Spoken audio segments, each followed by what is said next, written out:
You know, there are some things that we all depend on that really don't get enough credit. I mean, where would we be without the humble rock? Think about it. The Earth's outer layer, the very ground under our feet, is made of rock. This was mankind's first technology. Since the Stone Age, the entire history of human advancement can be traced back to this little guy. We've used rock as tools, as material to build our civilizations. We've mined rock for the precious metals inside. Without rock, there would be no modern world. In short, rocks rock. Death Valley, California. Here, in a harsh, hot, and deadly terrain, mysterious natural forces are at work. Rocks appear to be moving around, totally independently, on perfectly flat ground. This strange and seemingly impossible phenomenon has defied explanation for more than 60 years. Now, Weird or What is going to put an incredible new theory to the test. The mystery unfolds 3,600 feet above sea level in a 3-mile-long dry lake bed known as the Racetrack Playa. Surrounded by mountains, the playa is home to hundreds of dolomite fragments, from tiny pebbles to 700-pound boulders, all of which cruise across this level surface in all directions, covering distances of up to a mile, leaving behind a telltale winding trail in the dirt. Park Ranger Bob Greenberg knows the rocks on his watch are moving around, but neither he nor anyone has ever actually seen it happen. Well, people have tried to stay out. The weather's too harsh. They can't deal with the high wind, 100-mile-an-hour wind plus. It gets pretty cold out there. One reason we know before we had today's technologies they moved, there was a study done where they actually went out and put pegs next to particular rocks, and they'd come out periodically and see if it had moved. But more recently, we've put video cameras out, and either the weather kills them or someone has taken them. But questions remain. How fast do they move? How often? How can supposedly inanimate objects be moving at all? Over the years, there have been plenty of wild theories, and Ranger Greenberg has heard them all. There's stories, why do the rocks move? I've heard leprechauns, which I find entertaining. Some people accuse the rangers of going out and pushing them around. But we don't do that, no. Yeah, I guess possibly someone could go out there and create a hoax, but they'd have to be pretty driven to do that. I think this is graffiti. Someone has made a figure 8, probably with this rock.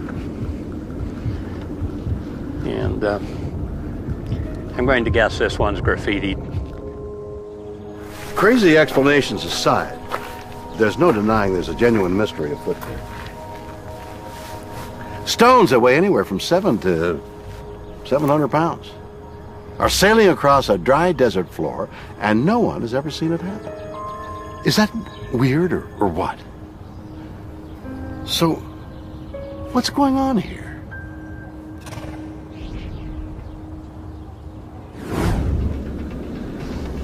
Geologist Dr. Paula Messina has spent years studying the stones of Racetrack Playa and theorizing how they might be moving.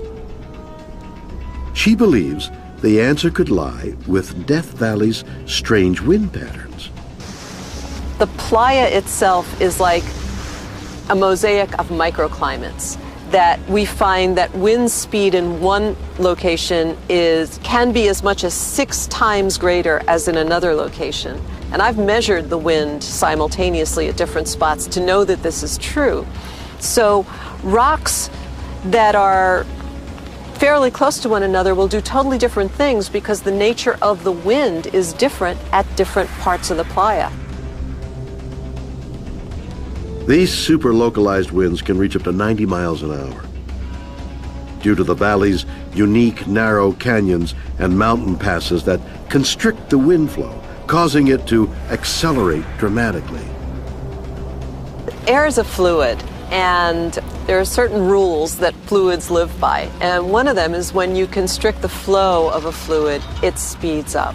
It's a little bit like putting your finger at the end of a garden hose. The water will spray out a lot faster when you do that than when you just leave the hose going. And in the racetrack, there are two topographic corridors. They're notches. They're like mountain passes. And air comes from the west to the east in the predominant motion out here in the southwest. And it's coming up from a place called Saline Valley. But it has to go through one or two of these very narrow canyons in order to get to the racetrack.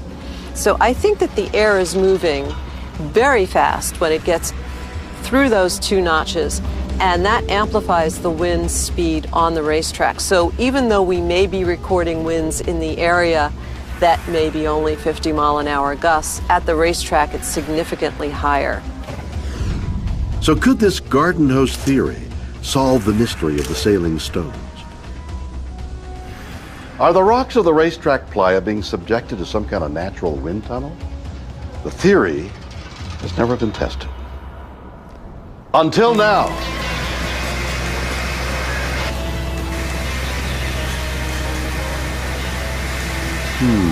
Okay. Maybe I should leave this to the professionals. Wow.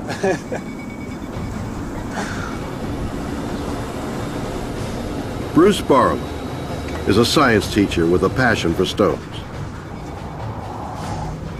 But that's a keeper. And especially the sailing stones. Berman has been chasing the wind theory for years. Now he's ready to put it to the test by attempting to recreate the atmospheric conditions of Death Valley in a wind tunnel. It seemed like just a logical explanation to me to take what we think happens in nature and test it on a smaller scale. Barman can't bring a perfectly calibrated wind tunnel to the playa, so he brought the playa to the wind tunnel. This is a mixture of sand and clay. We spread it out last night on the test bed, and then as the moisture evaporated out of this, the clay dried out and it fractured. When you go out on the playa, this is exactly what it looks like. The clay is all broken up in these little pieces and little sections, all fragmented. This is a perfect representation of what the playa looks like. Having created the perfectly flat, dry, and cracked conditions of the playa, Barman adds the rocks, 5 of them, ranging from 1 to 20 pounds. So let's go ahead and turn this baby on. And let's slide some rocks. We'll rock and roll.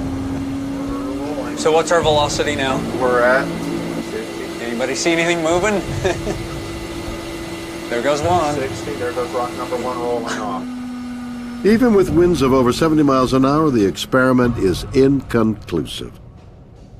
The stones roll, but they need to slide to create the distinctive tracks. And the only rocks that move are small. The biggest rocks, like those on the playa, refuse to budge. So even with winds over 70 miles an hour, the experiment is a blustery bust. The stones just don't sail. My experiment isn't working too well either. There's something missing here. But what could it be? Back on the playa, Ranger Bob thinks he has the answer.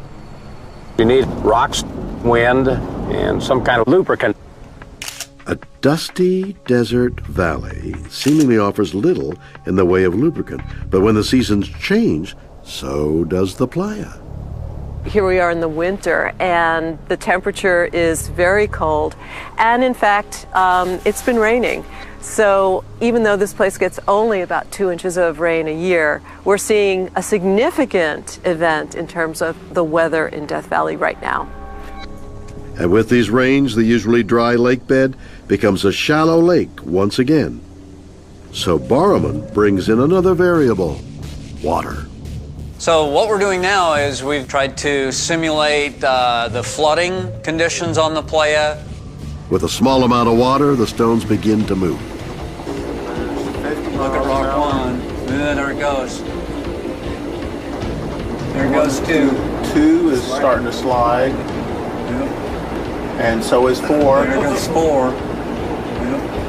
got 2 and 4 to slide at 70 miles an hour.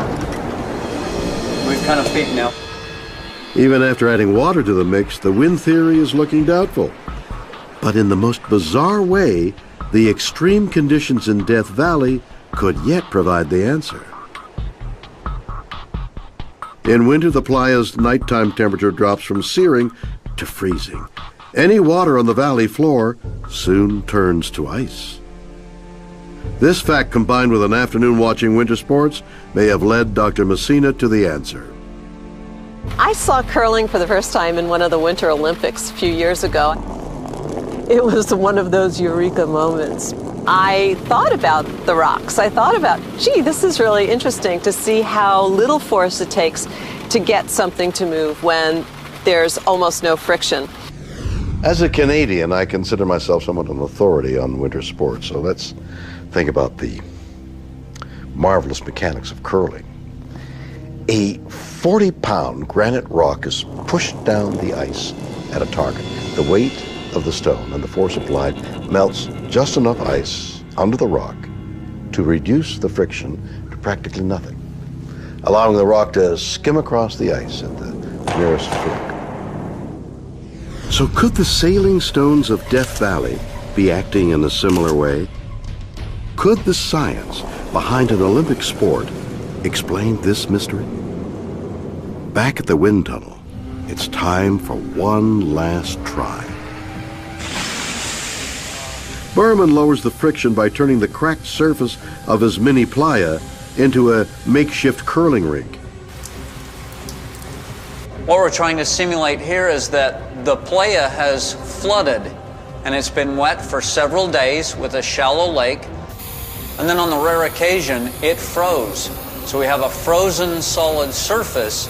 We're going to go ahead and get this wet with a layer of water which simulates this rare occurrence on the playa that happens with a shallow lake, freezing temperatures, frozen solid surface with a thin layer of water on it, and we're going to test this again just this way.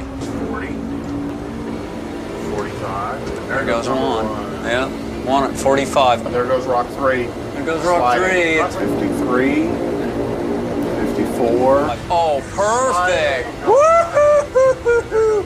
Beautiful! Oh, beautiful! Oh, really nice. With a thin, slippery coat of mud now covering the ice below, the rocks sail along gracefully when hit with wind speeds known to exist in Death Valley, leaving trails in the mud identical to the ones on the playa. This shows that if the right conditions exist in nature and all of these different components come together in the right proportions, it works, it happens. It's a logical explanation, it's not a mystery. This is science, this is what it's about. But a mystery remains. Some trails are so twisty that even wind tunnels can't explain their erratic paths. And the stones are just as active in the summer when there is no ice to help them sail. I don't want to get too philosophical, but it's like, yeah, there's always going to be a mystery. And when there are no mysteries, life is going to be boring, right? So, I mean, it's great that we don't have all the answers.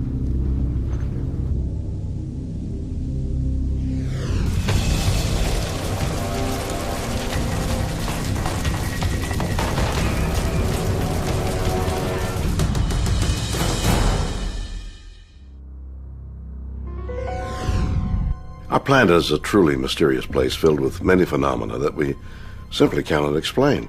In the USA, the hills of North Carolina are home to one such extraordinary mystery. Look at look at it moving. Look at it moving down. It's going down the ridge. It's heading down. Oh my God. That is smoking. Look at that. It's in the mountain. Spooky, glowing orbs that regularly rise above the mountains and disappear into the horizon. Are these weird lights UFOs, ghosts, or even better, interdimensional beings? Let's see if we can get to the bottom of this. Northwest of Hickory, North Carolina lies Brown Mountain, a 1.5 mile long ridge on the Pisgah National Forest. Its appearance belies a strange history. The first recorded sighting of mysterious lights was reported in 1771. People have been seeing them ever since. Oh yeah, well, there. Wow, yeah, see. there it goes. Paranormal investigator Joshua Warren grew up watching the Mountain Strange light show. I first saw the lights when I was 12 or 13 years old. I was quite young, and I got really lucky actually because my parents took me and my sister up to the overlook to finally see if we could catch a glimpse of these fabled illuminations.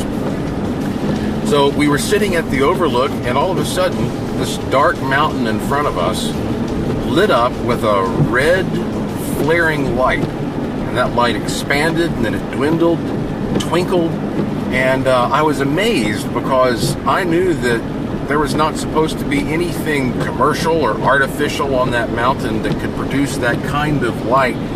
And yet, there it was, and that inspired me to discover what was happening there. Joshua has captured this remarkable phenomenon on film many times. I've got like 6 or 8 of them all lined up across here, folks. God almighty. See them all? Wow. Yeah. Oh, man. That, for me, was so clear, I realized there is something real happening at Brown Mountain. Joshua has devoted his life to researching the Brown Mountain lights, and now he thinks he's discovered the truth. Until now, there have been hundreds of competing theories. Many believe the lights are produced by UFOs, the glowing orbs perhaps being some kind of alien vehicle or probe. Local resident Missy Hill has a different explanation. I believe that the Brown Mountain Lights is a spiritually charged area. It's the spirits of the dead is what people are seeing. I believe it's probably what's called an imprint, which means something is played over and over again. It's not the same as a being manifesting. It's more just like a tape playing over and over. Legend has it that back in the year 1200, Brown Mountain was the site of a bloody war between two Indian tribes. The death toll was huge, and it was said the heartbroken spirits of the warriors' wives still wander the mountain with lights, looking for the remains of their slain husbands.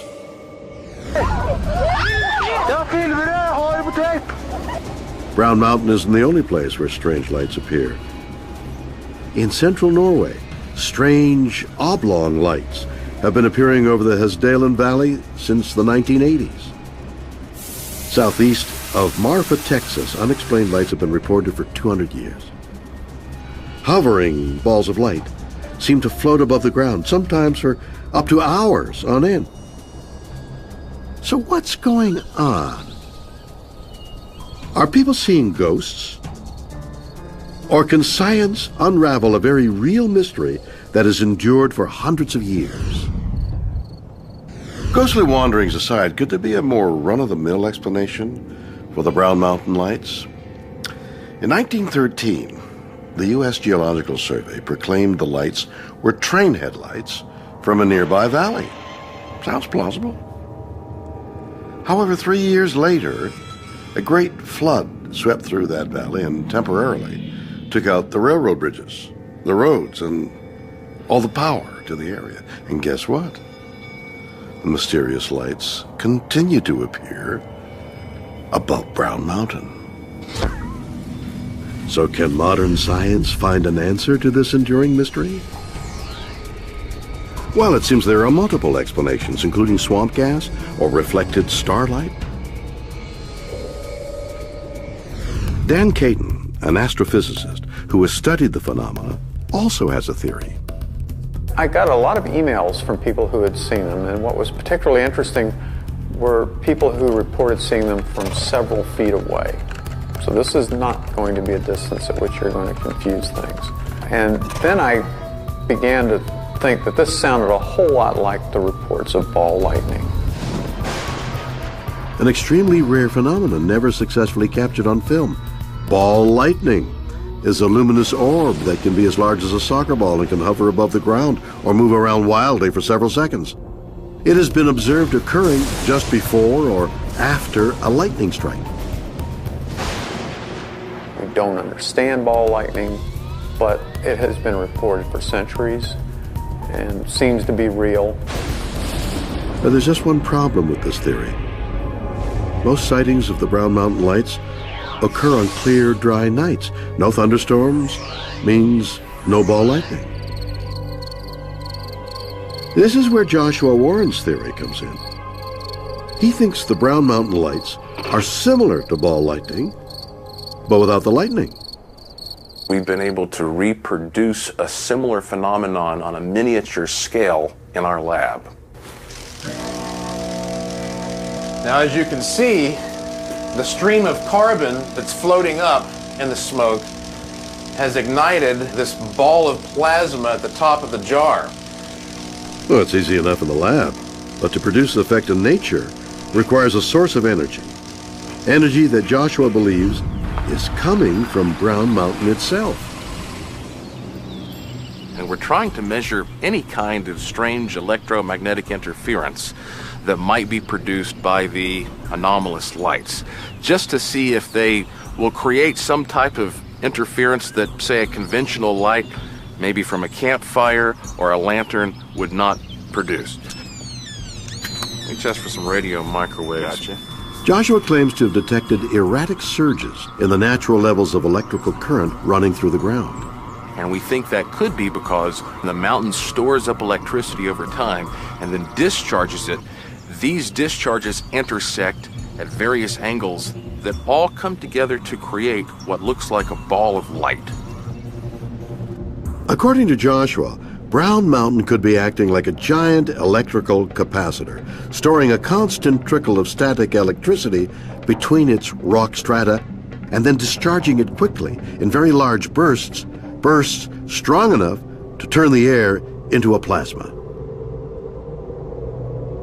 Plasma is a superexcited form of ionized gas that has released its electrons. Our sun is a massive ball of plasma, and closer to home, plasma is used to light up fluorescent tubes and flat-screen plasma TVs. Joshua has designed an experiment, he says, proves the Brown Mountain Lights are plasma balls caused by the mountain itself. So, we have a special plasma tube that we have created to try to reproduce what might be happening at Brown Mountain on a miniature scale. This tube is made of clear acrylic, and we have a primary electrode and a secondary electrode.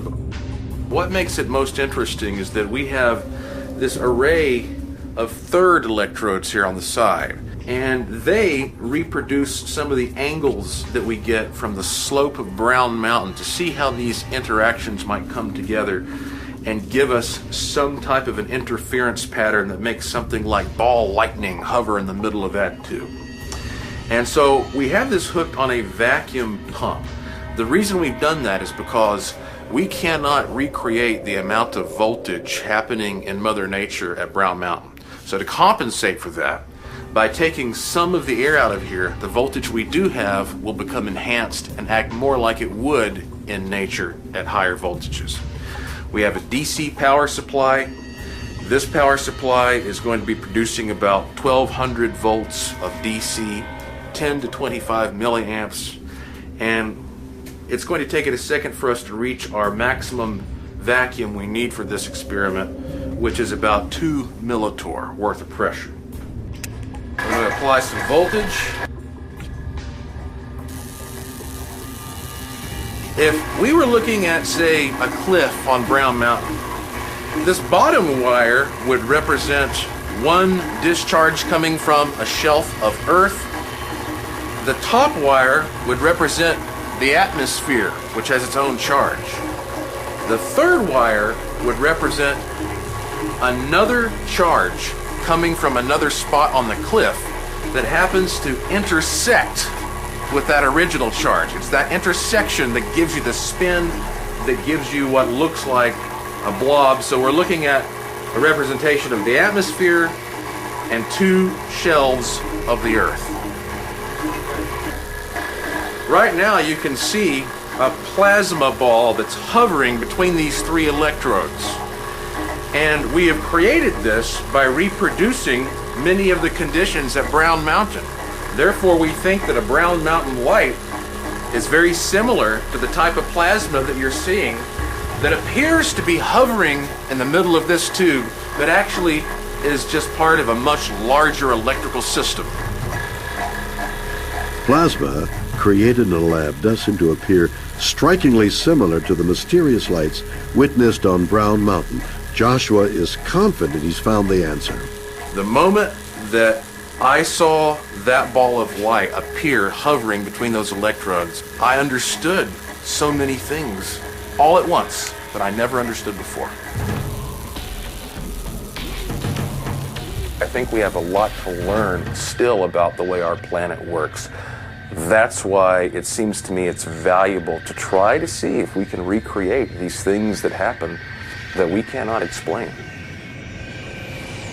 But the Brown Mountain lights are so unpredictable and rare that studying them scientifically is virtually impossible. For the foreseeable future, it seems this remarkable mystery will remain weird. What?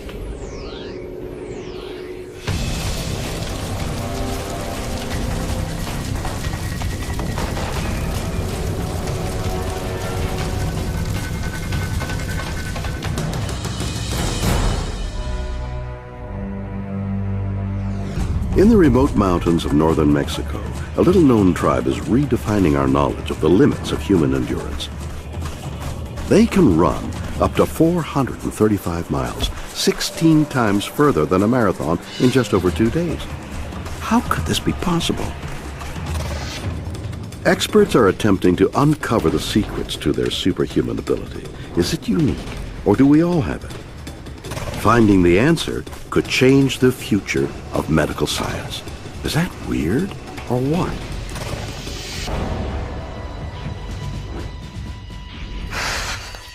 Oh, I could imagine running a marathon over 26 miles. I can hardly make it around the block. Oh, yeah. Today's elite marathon runners are quite an incredible bunch. But then again, they do have the most sophisticated modern training available. Advanced nutrition programs, state-of-the-art facilities, physiotherapy, sports psychologists, world-class coaches, everything to help them push their bodies to the extremes of what's humanly possible. But what if I told you there's a mysterious and virtually unknown group of people who, with no formal training, can literally run circles around most Olympians? Completely normal men and women who can run the equivalent of not 1, but 10 marathons back to back with a hangover.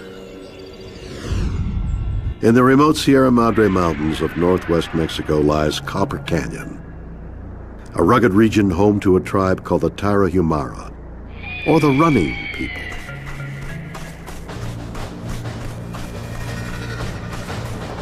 The Tarahumara have inhabited this terrain for 500 years. The name comes from their superhuman ability to run superhuman distances without running shoes. How do they do it? Chris McDougall is a former marathon runner. He is astonished by the Tarahumara's extraordinary endurance. I just assumed it was a simple trick. You just do one thing and you're good to go. And then when I started to look into the tribe, I realized that this guy was not unique, that this is an entire tribe of people that can run distances well beyond 100 miles. They routinely run 200, 250 miles at a time. And not just some people, but all of them, men and women, old and young alike. There are men in their 70s and 80s who are still running 150 miles at a time. Remarkably, the tribe record for the single longest run is a staggering 435 miles in just over 48 hours. 435 miles is the equivalent of running from New York to Cleveland, Ohio. To run this distance over 16 times further than a marathon in one session defies belief. But even more remarkable is how they do it. Either barefoot or these thin homemade sandals made out of either deer skin, or whenever people like chuck old tires down in the canyons, they'll actually scamper out, salvage the tires, and cut them into sandals. So, men and women capable of feats of endurance that seem impossible, long distance runners at the very pinnacle of athleticism. So now, this is the point in the story where I'm supposed to scratch my head and say, oh my, is that weird or what? How can the Tarahumara people be doing what they do? But perhaps the really weird thing, and the actual question to be asking here is, why can't the rest of us, normal folk, do what the Tarahumara do? I mean, why can't I run hundreds of miles at a time? What? To look for answers, let's talk to the experts. Sports nutritionist John Barati thinks that their remote environment plays an important role in their extraordinary ability. These individuals run as an integral part of their culture. They run for survival, they run for inter-village communication, and they run for sport. The Tarahumara live to run. They regularly compete in 200 or 300 mile races through rugged mountainous terrain. Delivering mail, they can run up to 500 miles in a week.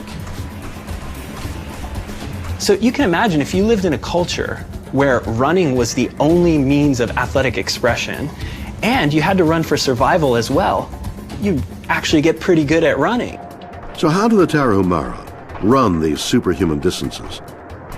Could diet be the answer? During a 26-mile race, an average marathon runner will burn around 2,600 calories. To endure this distance, their bodies need to consume large amounts of carbohydrates, like those found in sports drinks. Carbohydrates are stored as glycogen in the muscles and are gradually converted to energy. But on a 435-mile run, it's estimated, the Tarahumara can burn up to a staggering 43,000 calories. Where do they get this energy?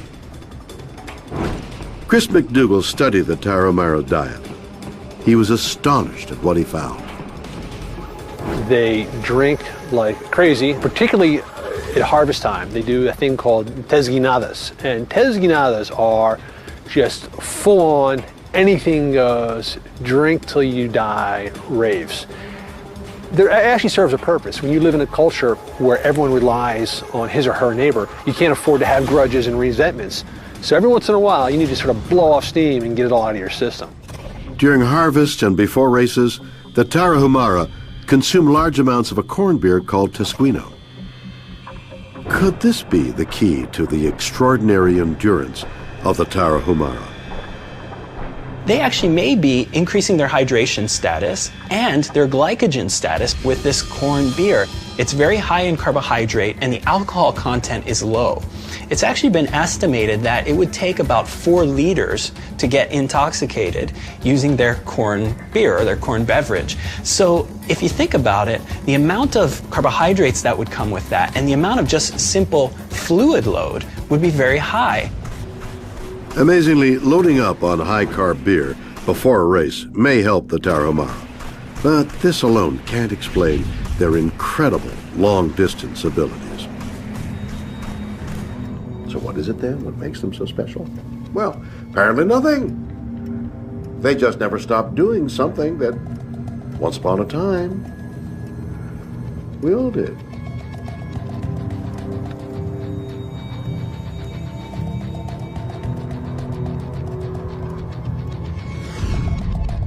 To uncover the incredible truth, we need to go back in time and delve into humanity's evolutionary history.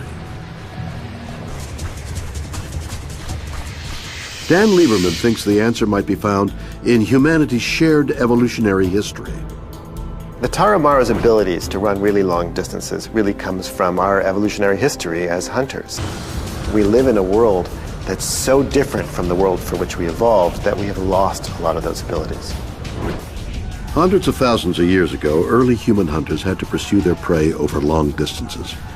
They would literally chase the animals until they died of heat exhaustion. It's called persistence hunting and is still practiced by the Tarahumara today. What you do is you run at a speed that makes an animal gallop. Most quadrupeds, the way they cool down is by panting. When an animal gallops, it can't pant. So it slowly heats up and heats up and heats up. But we, of course, cool by sweating.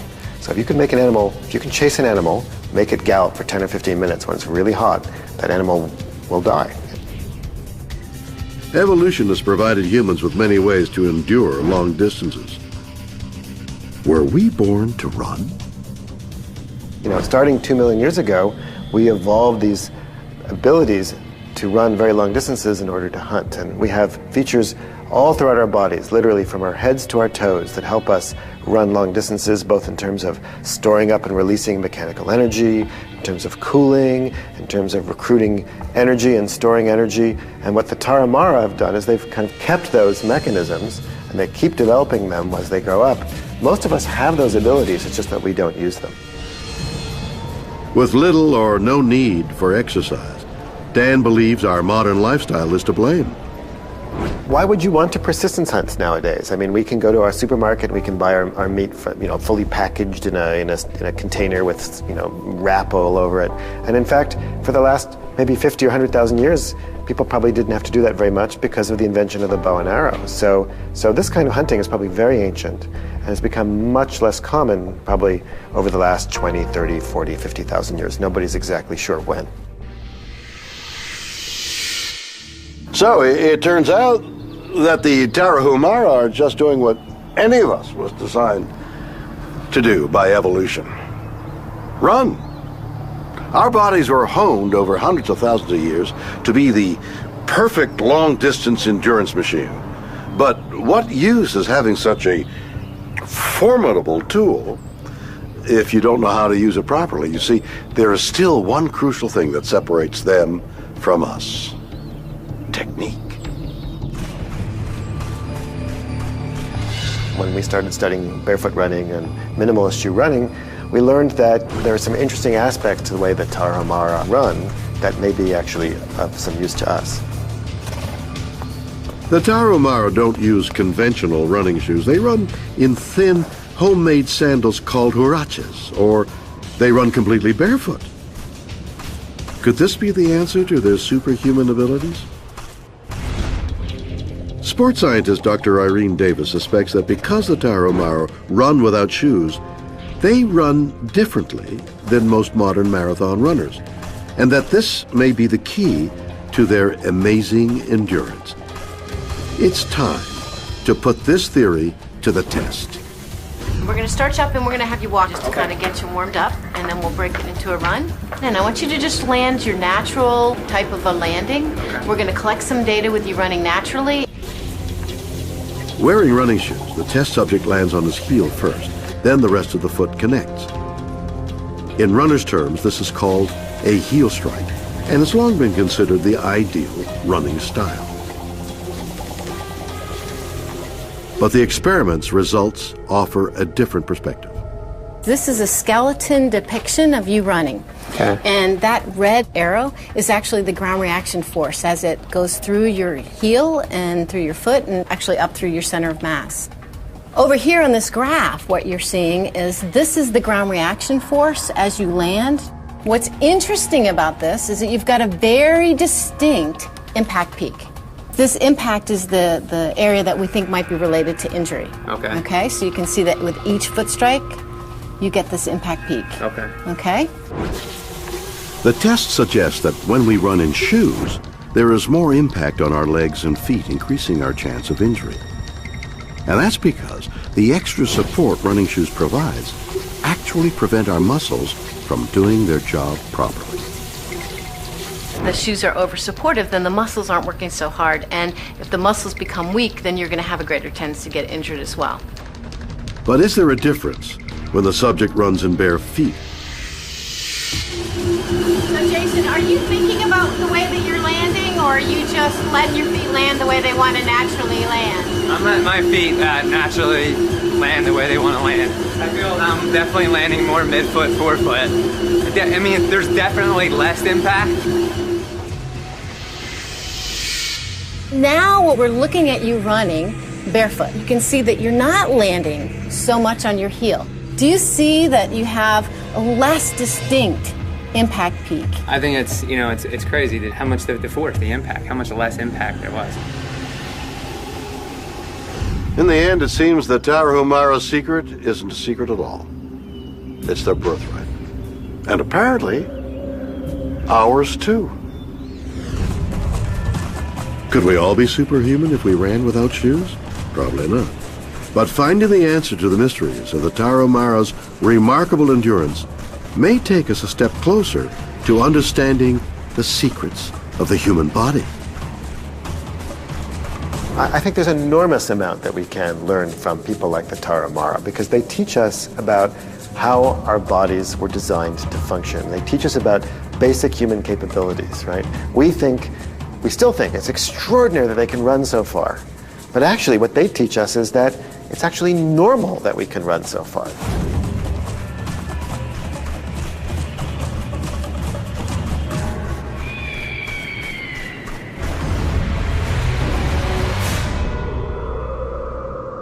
So, 3 bizarre mysteries, yet many possible explanations. Spookiness in Death Valley. Rocks and stones moving around the flat desert floor without human or animal intervention. But how? An elaborate hoax? Aliens? Or are these rocks just acting like natural curling stones? Mysterious lights spotted for hundreds of years on a U.S. mountain. Are they the spirits of long-dead Native Americans? Are they simply campfires? Or is the mountain itself conjuring a fantastic natural phenomenon? In Mexico, a remote tribe capable of running hundreds of miles at a time. How can this be possible? Is it their diet? Their choice of footwear?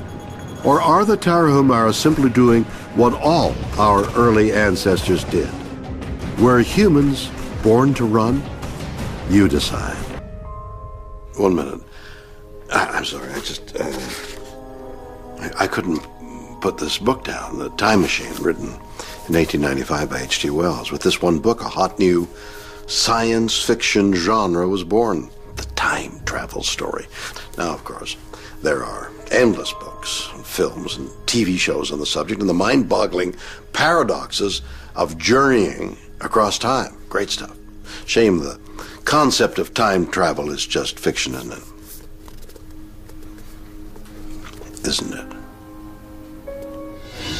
On July 15th, 2006, famed science fiction author Whitley Strieber, best known for his books The Hunger and Communion, was out at the theater with his wife Anne and her friend Starfire Tor. Little did they know what would happen that night would rival anything found in Whitley's books. Nothing seems impossible to me anymore. I haven't talked about it very much. After dinner, Anne and her friend went into what they thought was an empty ladies' room. Well, it's a very small room, about 10 by 12. There was nobody in that room except for Anne Strieber and myself. So I was standing on these steps. No one went in it after the two of them went in it. And I was watching the entire time. Anne was a little bit before me, and she left and said she would wait for me outside. So I went outside, stood in front of the door, waiting for Starfire. As I slightly rounded the corner, coming out of the stall, a woman just materialized. Whoa! She didn't seem to understand where she was. She seemed confused, and then she just left the room. While I was standing there, a woman came out. I go out the door to the ladies' room, and Anne Strieber rushes up to me, very, very excited. She says, A lady came out, but she didn't go in. A lady came out, but she didn't go in. This was pretty amazing because we knew no one was in there when we went in. So how could someone have come out who was never in there in the first place? No one, absolutely no one, went in that bathroom. Who was this mysterious woman? And how could she have appeared from nowhere? For the eyewitnesses, this is no ghost story. For them, the answer is much weirder. Something altered the timelines. We were brought together like a bad edit of a film, and that's how we almost collided. Right. 2 women go into an empty bathroom and 3 women come out. Is it really possible this mystery woman slipped through from another time? Is that weird or what? I'd say that's the weirdest. Weird or what yet. Yeah, it's pretty far out, but remarkably, time travel may indeed be possible. And proof could soon be found in a 17-mile tunnel deep underground at the border of France and Switzerland. This is the Large Hadron Collider, a 17-mile-long tunnel designed to smash atoms together in an attempt to recreate conditions that last existed just before the Big Bang, when the universe was less than a trillionth of a second old. Scientists at the LHC are trying to understand what happened in that critical moment to make our universe what it is. By solving this, they hope to shed light on some of the most fundamental unanswered questions in physics. With the Large Hadron Collider, perhaps one day we'll be able to answer these cosmic questions. What happened before the Big Bang? Is it possible to go through a black hole?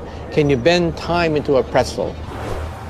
We're now entering the cusp of human progress. 100 years ago, think how primitive we are. 100 years from now, think of how advanced computers, artificial intelligence will be.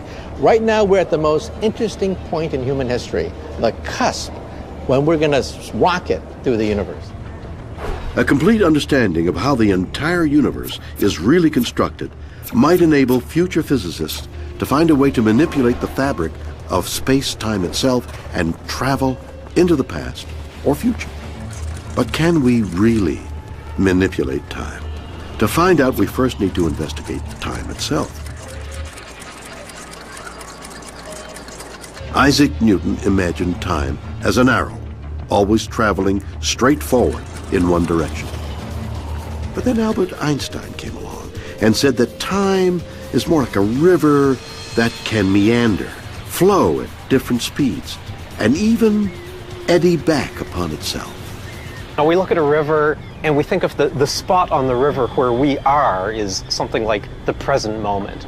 And then upstream from us is the future. This is coming towards us. It's relentless. It's sort of inevitable. In a moment, what was up there is going to be here. And downstream from us, we can think of as the past. So these are events that have already happened. So there you have it. You've got the future, you've got the present moment, you've got the past. Is it possible to go against the flow of time into the future? Or move even further downstream into the past?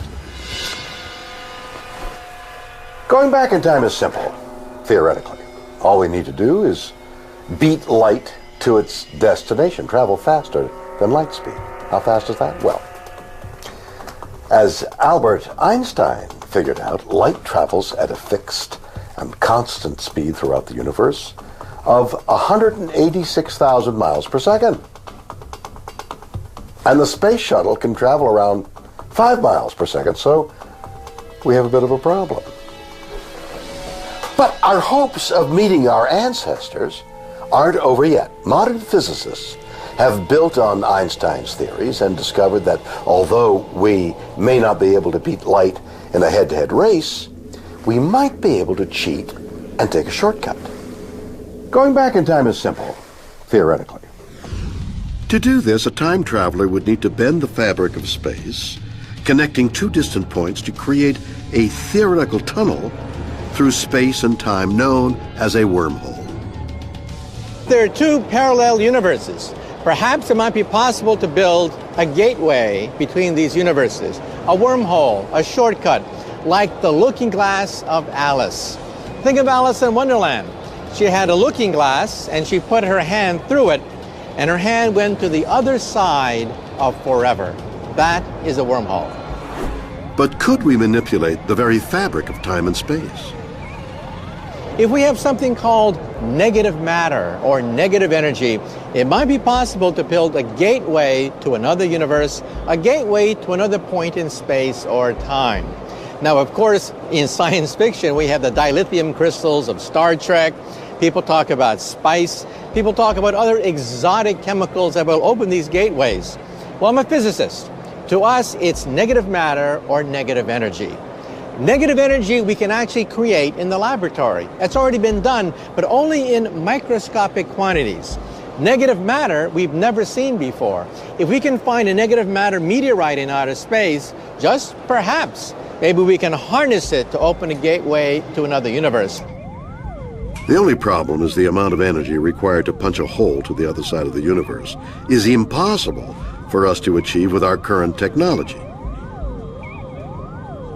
The trick is to assemble enough positive and negative energy in order to rip open the fabric of space and time. That's really hard.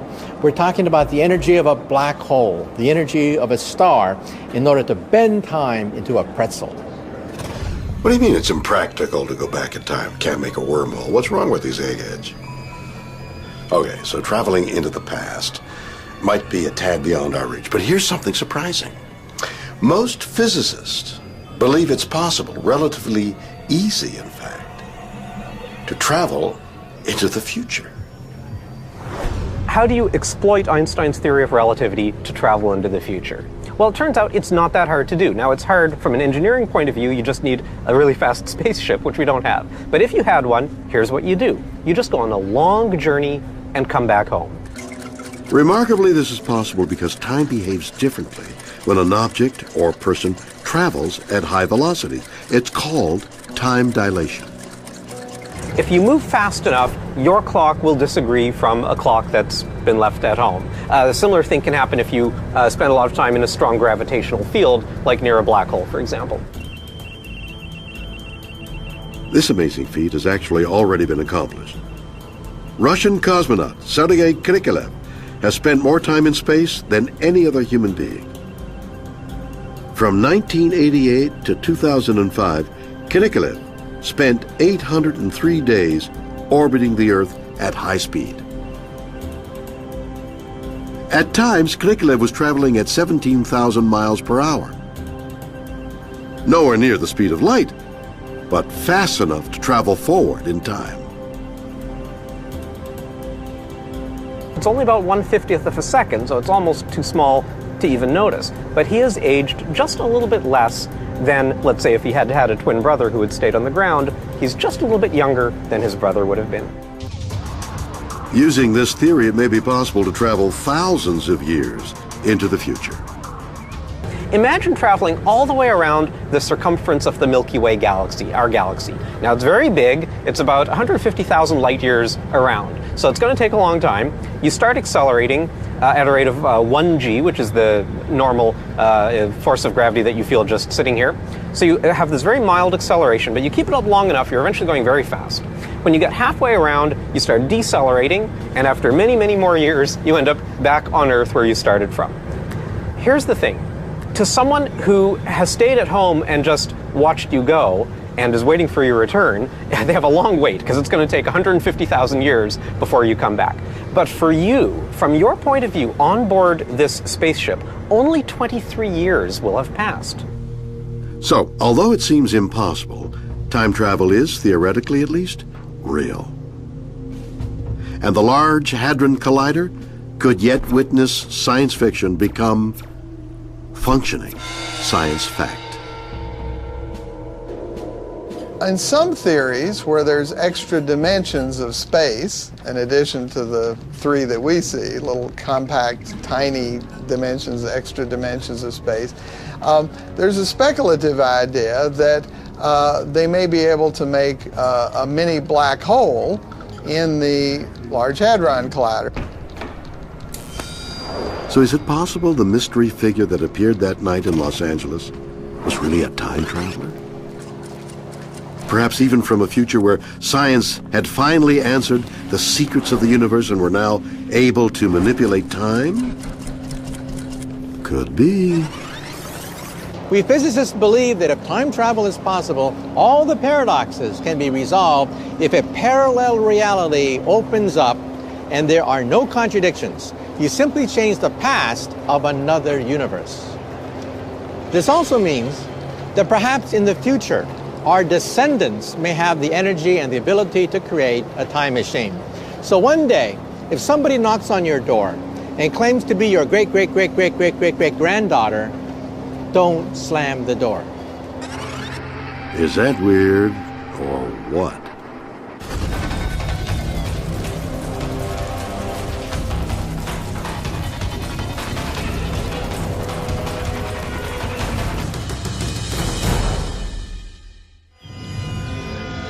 A mysterious set of stone structures in rural New Hampshire.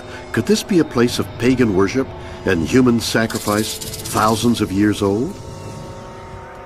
The astronomical alignments are one of the key pieces of evidence the site is ancient.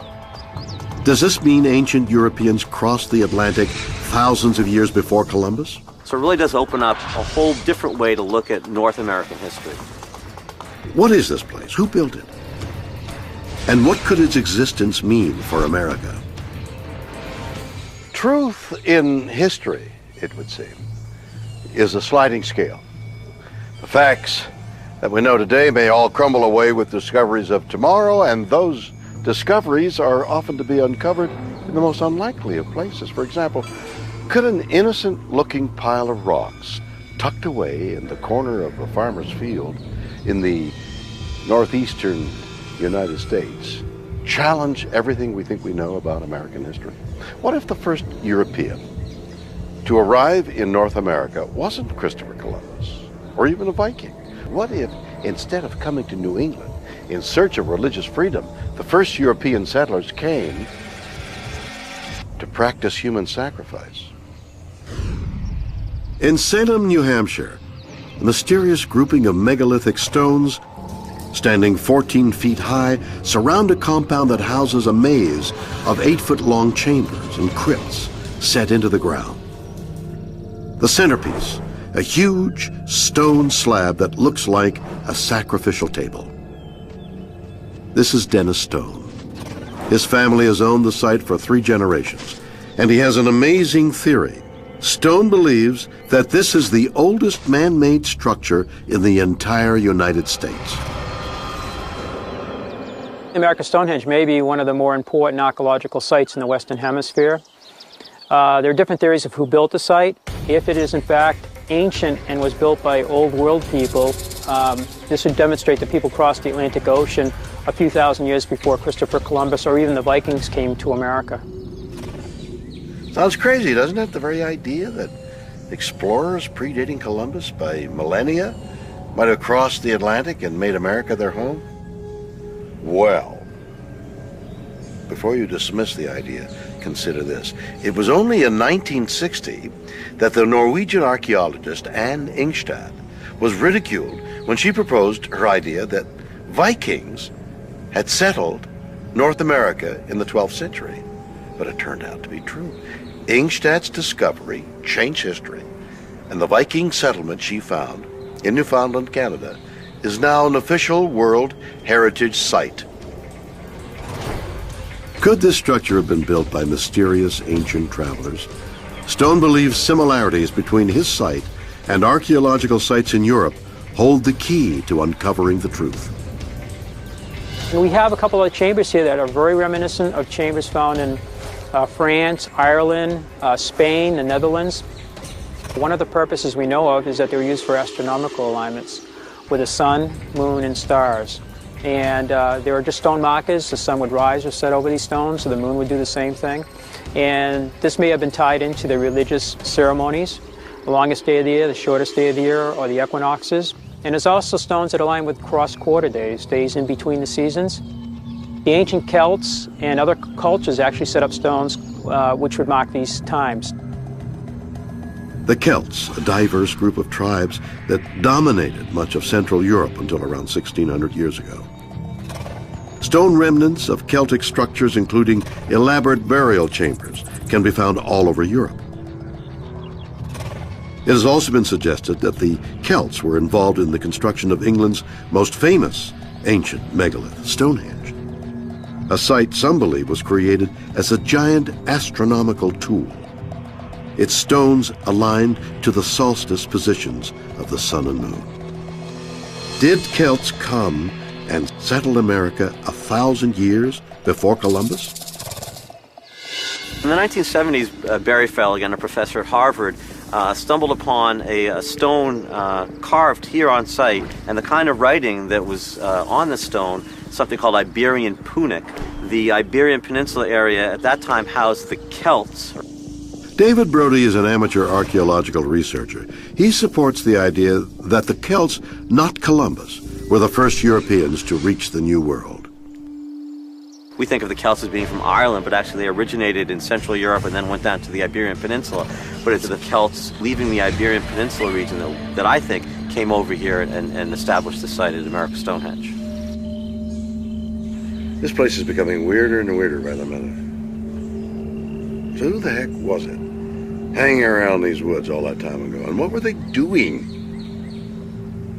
Could this site in New England share the same purpose as the original Stonehenge in Old England?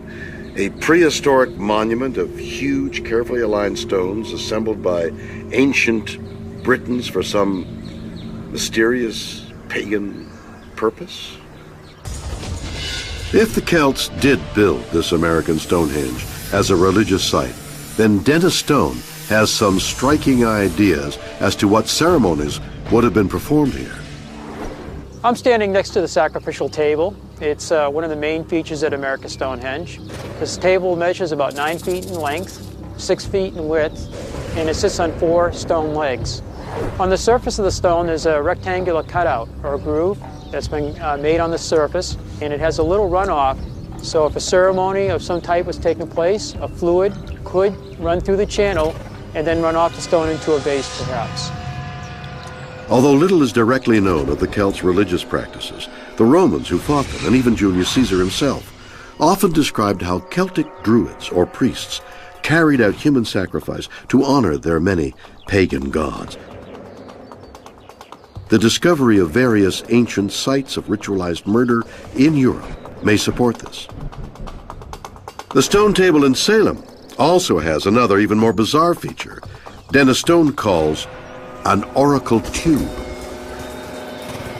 This tube goes through about 8 feet, comes out underneath the sacrificial table. The voice would project out under the table during a ceremony, perhaps, and people would hear the voice and think it was a god or spirit talking to them.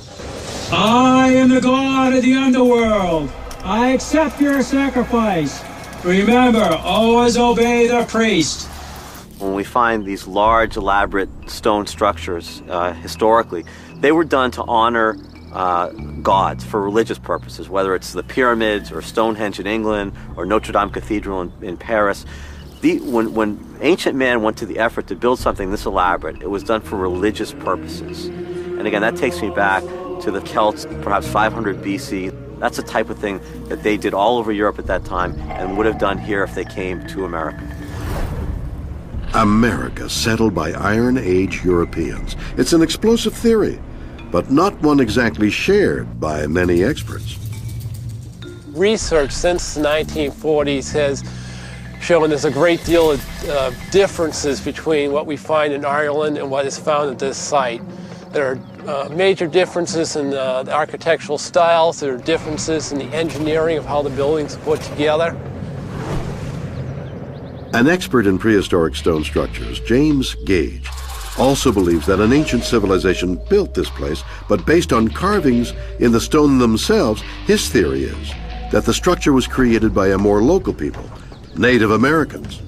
First and foremost is the large number of Native American artifacts that have been found at the site.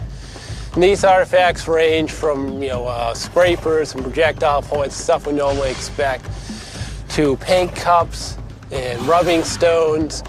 This evidence also includes clay pottery that they were actually manufacturing on site. There was a small wetlands area where they were able to actually mine the clay, and adjacent to it they had a small area where they were making the pots and firing them. One of the more interesting features about this site is it has a number of peck grooves, chipped out stone basins, and they're all been created by pecking out the stone using a hammerstone. And this pecking technique is very distinctive to the Native Americans. The Celtic culture was a fairly advanced civilization. It had metal tools, they were making gold artifacts. We would expect them to use more advanced technology other than just simple hammerstones. The Native American theory makes obvious sense, but not according to David Brody. It is possible that the Native Americans did build the America Stonehenge site. It would have been out of the ordinary for them to have done so, so I'm not inclined to think they did.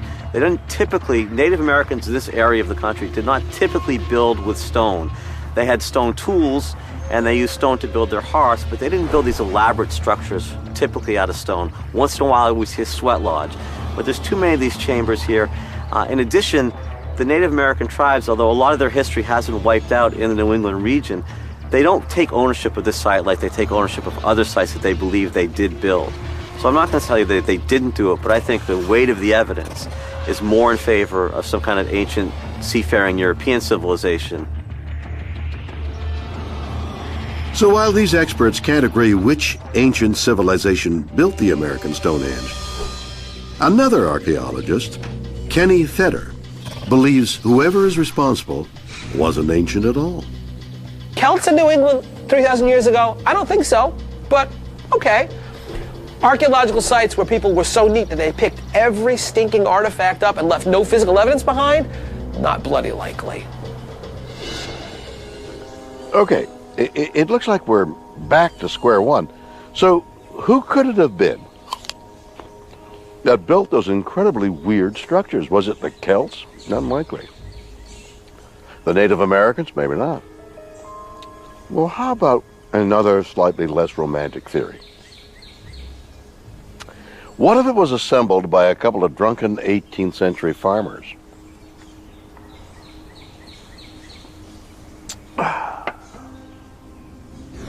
If America Stonehenge is what I think it is, which is 19th century idiosyncratic structures, that doesn't make it any less important than if it's a 3,000-year-old site with Celts traipsing around in southern New England.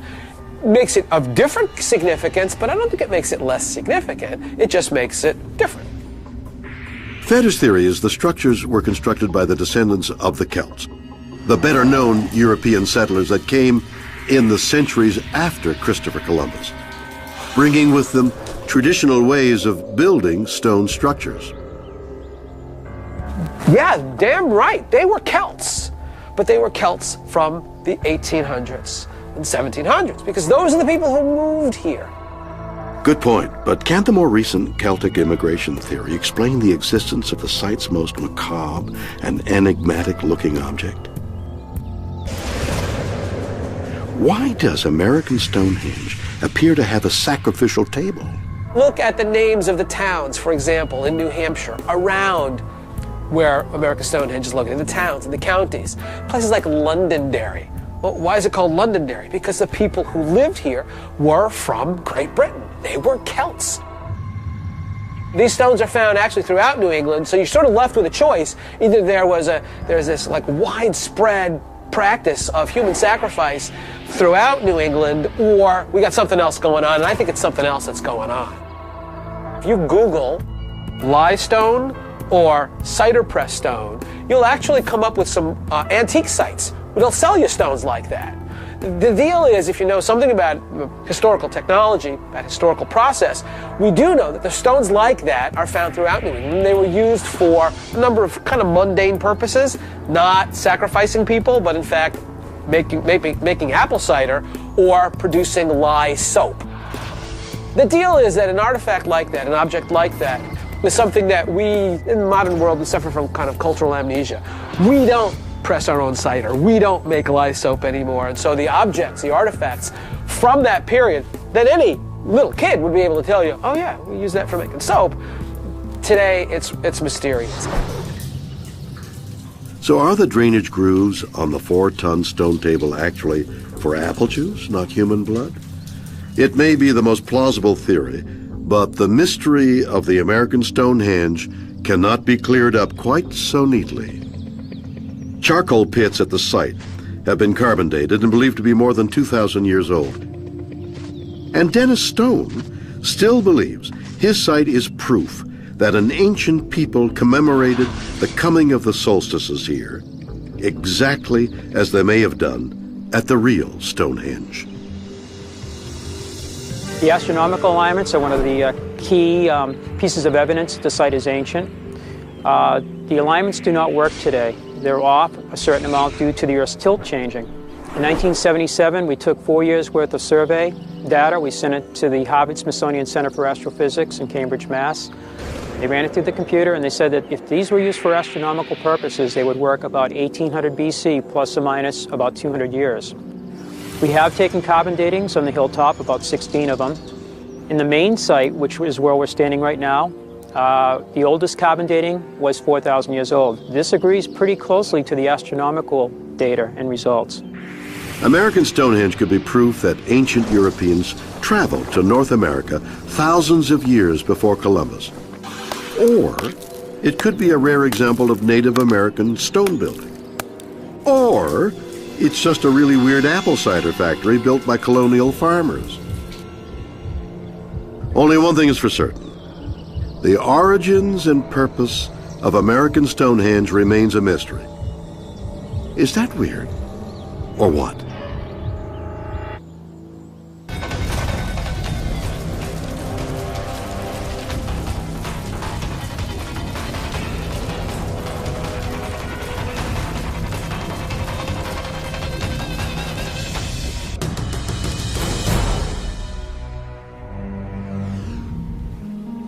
Most people don't believe this.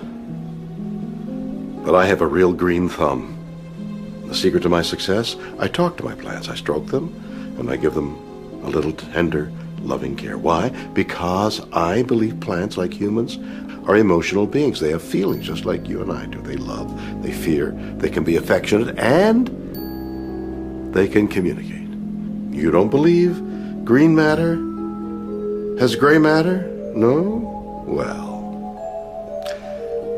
watch this.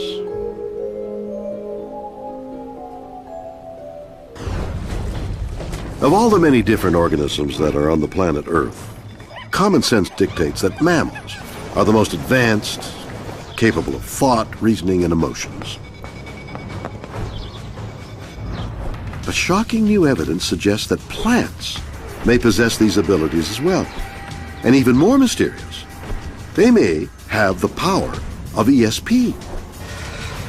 Is this science fiction? Or science fact? Researchers attempt to establish interspecies communication. Is that weird or what? Our story begins in Italy, where Carlo Schignazzi runs a 24-acre vineyard in the Tuscan hills. A music lover, Carlo was well known to serenade his grape pickers with an accordion.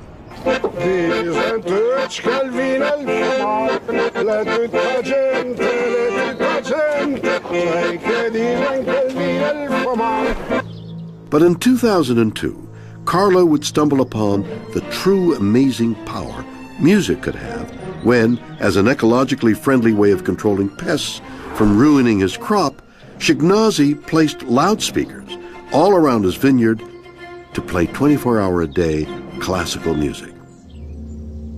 The pests were frightened away, but that's not all.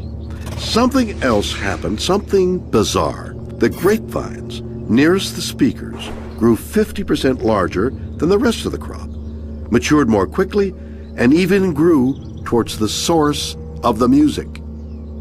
It's fantastic to see. It's impossible to believe. The bunches are 4 times more. For example, they leave 2 times more. So the sound is like light. So why is this happening? Is there a logical explanation, or is the reason far stranger? Could the soaring sounds of Bach and Mozart's delicate ditties revolutionize the way we treat our greenery? Researchers discovered that popular tracks such as Simon and Garfunkel's Bridge Over Troubled Waters and Beethoven's Pastoral Symphony improved milk yield in dairy cows by as much as 1 liter per day. Why? Because calming music was found to reduce stress in the animals.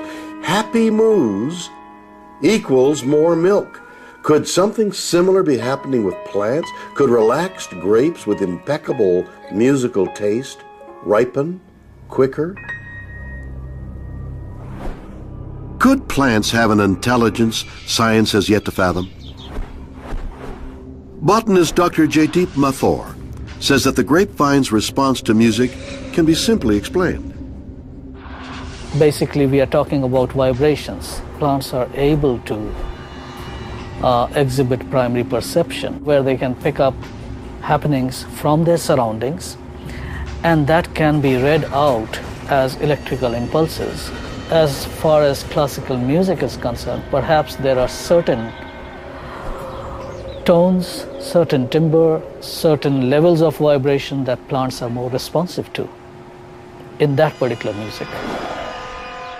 Sound waves are vibrations in the air made up of different frequencies.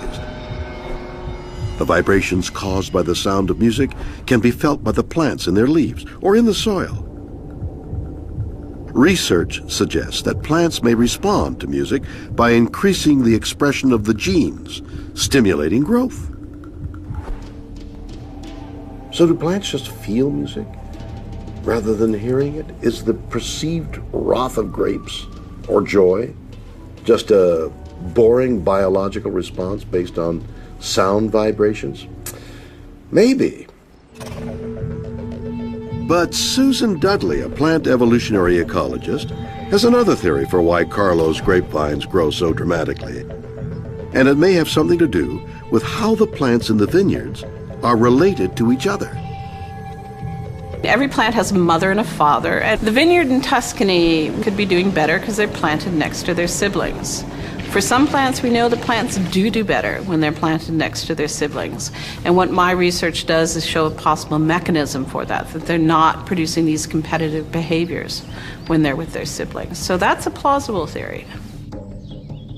To create a consistent grape, most vineyards use cuttings from healthy plants, then graft them onto rootstock.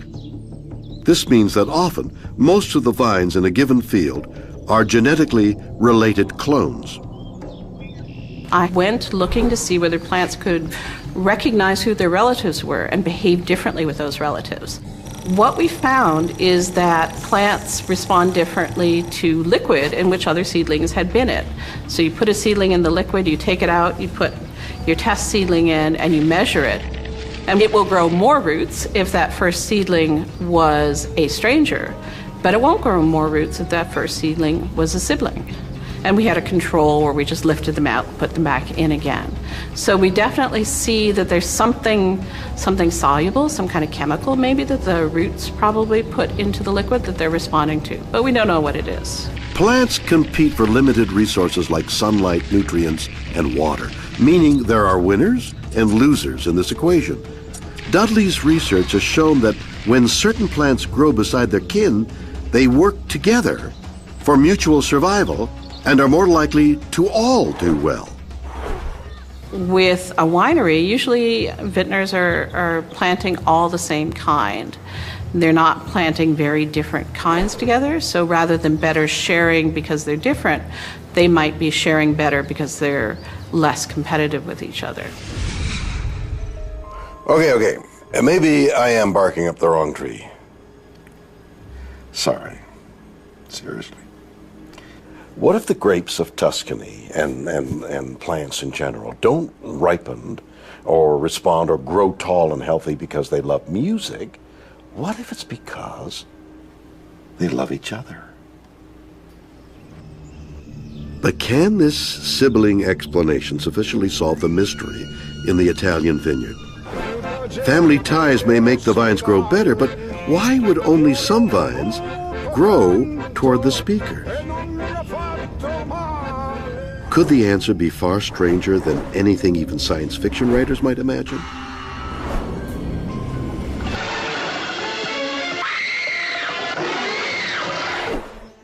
Could, as many researchers believe, vines and other plants be sentient beings capable of displaying conscious choice? I believe plants can sense.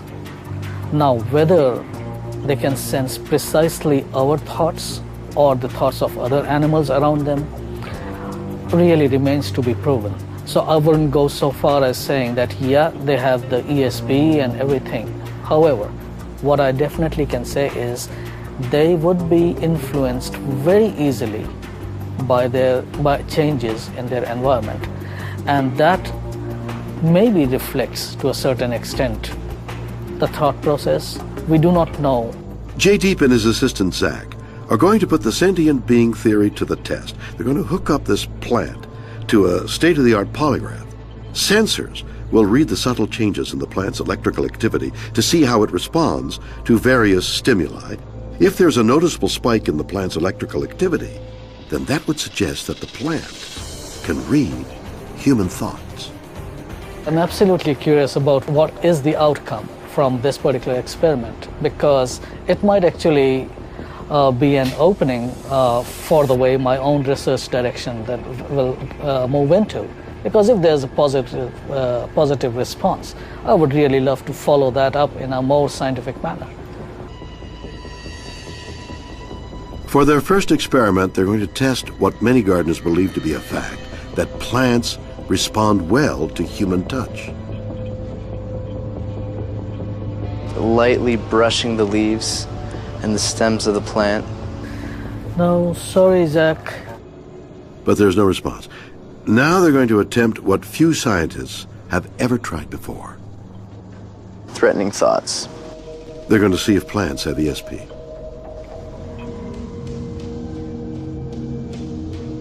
No response so far?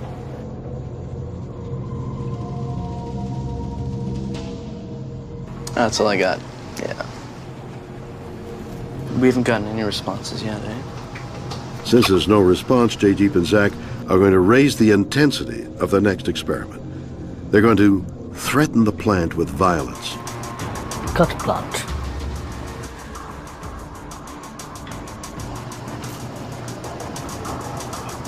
Hold on. So as soon as you were on the way to cut it, there's a huge spike. That's really interesting because it was at a lower level, spiked up, came down, went up again, and then has now started resting at another level. So the spike actually comes prior to your action. Amazingly, before he could cut the plant, there's a noticeable spike on the lie detector indicating a physiological response by the plant. That would suggest that the plant could read Zach's mind.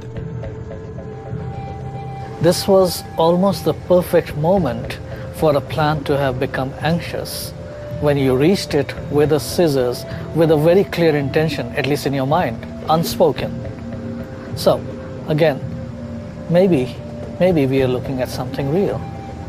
Scientifically speaking, this hardly would count as a result unless we could repeat it multiple times. But the fact is, and it comes as a major surprise to me, because I was not expecting this at all. And we had already gone through one plant and looked at the other one and gone through different situations where we realized this is not happening. And then suddenly, when Zach moves in with a scissor, and I guess with a very clear intention of carrying the threat out, there is a very, very clear spike.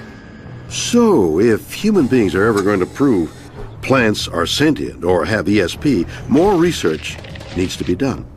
If it's ever proven true, the implications would be enormous. It would shake the very foundations of our human existence and necessitate a dramatic change in the way we relate with this mysterious species. Is that weird or what? So, 3 weird mysteries. A multitude of even weirder possible explanations. A woman materializes from nowhere into an LA bathroom. Did she use a wormhole to travel through time? Did she travel faster than light speed? Is any of this possible? A mysterious stone structure in New England, proof that the ancient Celts settled the United States? Was this built by Native Americans? Or was it created in more recent times as a booze-making factory? Vines in Italy seemingly respond to the sounds of Mozart. Are plants sentient beings with human feelings and desires? You decide.